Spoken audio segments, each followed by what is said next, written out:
Eh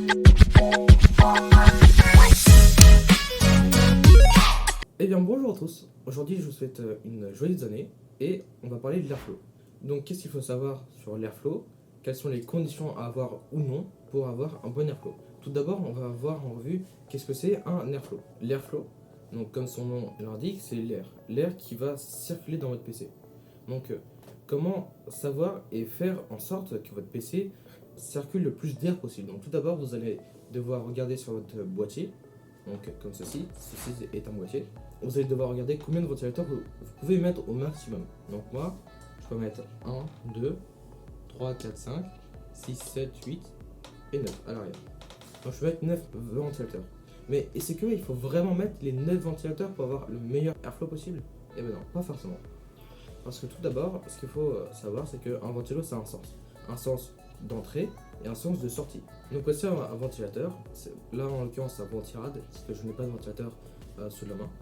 Ici, l'air, elle va aspirer, puis elle va aller vers l'arrière du ventilateur.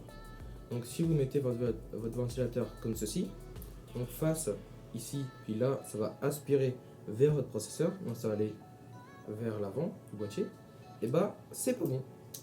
Ici, si vous mettez votre ventilateur comme ceci, que l'air va aller ici, et bah ça ne sera toujours pas bon. Parce que pour avoir un bon airflow, l'air du dessus et l'air de l'arrière doit, en généralité, doit sortir. Donc il faut mettre votre ventilateur comme ceci. Donc l'air sort, ici également, je vais mettre comme ceci, l'air va sortir. Et ensuite, à l'avant et en dessous de votre boîtier, vous allez devoir mettre des ventilateurs.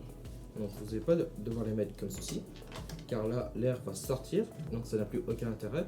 Si l'air elle sort par là, par là, par là et par là, et bah on n'a pas d'airflow.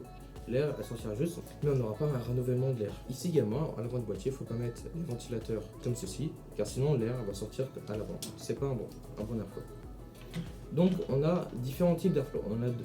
Donc les deux familles d'airflow, il y a l'airflow en cheminée, donc que l'air du dessous aille jusqu'au dessus, ou sinon il y a l'airflow en aspiration.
Est fini de monter, votre airflow il est bon, grâce à mes conseils, mais alors vous laissez traîner votre PC par terre ou alors sur le bureau pendant 1 ou 2 ans. Vous dites, c'est pas grave, why not, l'airflow il est bon, la poussière ne va pas se cumuler dans le PC.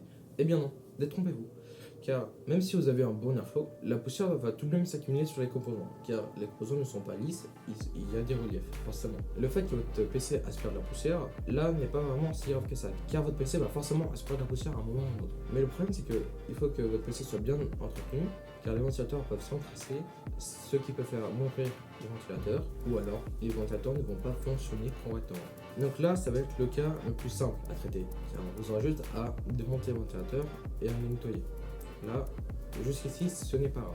Mais le plus grave, c'est que votre carte graphique ou votre ventirad water cooling ou tout ce que vous avez vont accumuler de la poussière dans leur dissipateur ou dans leur radiateur si vous avez une aiguille. Donc le problème est que le ventilateur qui sera par exemple sur la carte graphique ou les ventilateurs, ils vont s'encraser de poussière en même temps que le dissipateur.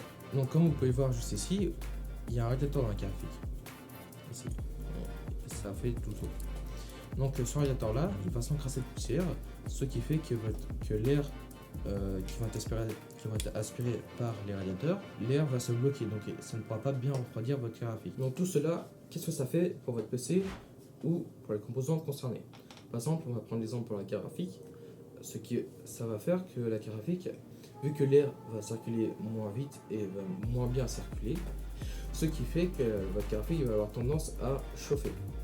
Donc, si votre carte graphique prend 2 ou 3 degrés, là n'est pas de problème. Mais si votre carte graphique est vraiment trop haut en température, le problème c'est que ça va abîmer votre carte graphique. La carte graphique va vouloir se brider pour descendre en température, donc le problème c'est que vous aurez moins de performance sur les jeux.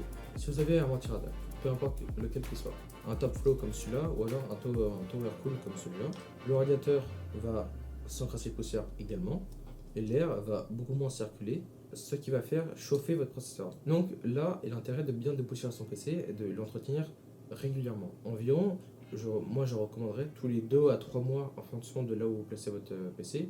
Si votre PC est placé au sol, je vous conseille de le nettoyer tous les 2 mois.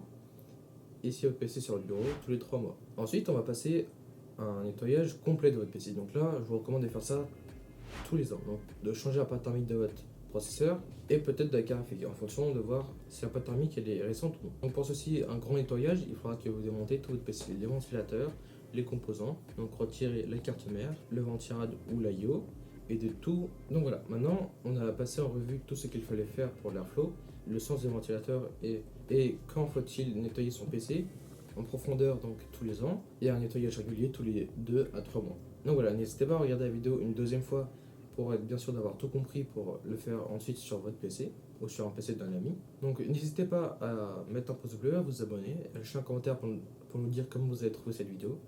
Et moi je vous dis au revoir et à une prochaine vidéo.